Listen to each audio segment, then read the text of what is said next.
તાપી જિલ્લાના નિઝર તાલુકાના દેવાળા ગામે કેટલાક સમયથી ભ્રષ્ટાચારનો મુદ્દો લોકોના મુખ્ય ચર્ચામાં છે, ત્યારે દેવાળા ગામમાં વિવાદ ઊભો થતા મામલો આખરે નિઝર પોલીસ મથકે પહોંચ્યો છે। નિઝર તાલુકાના દેવાળા ગામના લોકો દ્વારા અગાઉ તાપી જિલ્લા કલેક્ટરને આવેદનપત્ર આપવામાં આવ્યું હતું, જેમાં જણાવ્યું હતું કે દેવાળા ગામના ઉપસરપંચ યોગેશ રાજપૂત દ્વારા સરકારી જમીન પર દબાણ કરવામાં આવ્યા છે, જેની તપાસ કરી કાર્યવાહી કરવામાં આવે, જેની તપાસ તાપી જિલ્લામાંથી નિઝર દેવાળા ગામે પહોંચે તે પહેલા જ દેવાળા ગામના કેટલાક ગુંડા રાજ ચલાવનાર તત્વો દ્વારા સમસાની જમીનનો મુદ્દો લઈ સમસાની જમીન પર ખલવાણ બનાવેલ છે તેને સળગાવવાનો પ્રયાસ કર્યો હતો,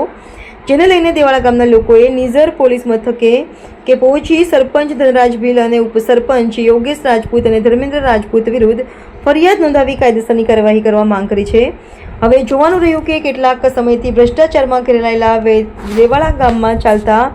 આવા વિવિધ જમીનો પર સ્થાનિક અધિકારીઓને અને જિલ્લા અધિકારીઓને ક્યારે ધ્યાનમાં આવશે કે પશુ અધિકારીઓ પણ કોઈક મોટો બનાવ બનવાની રાહ જોઈ રહ્યા છે, તે પણ એક ચિંતાનો વિષય છે। AB48 ન્યૂઝ ગુજરાત સાથે નીતિન વસાવે સાથે હંસરાજ પાડવી, તાપી।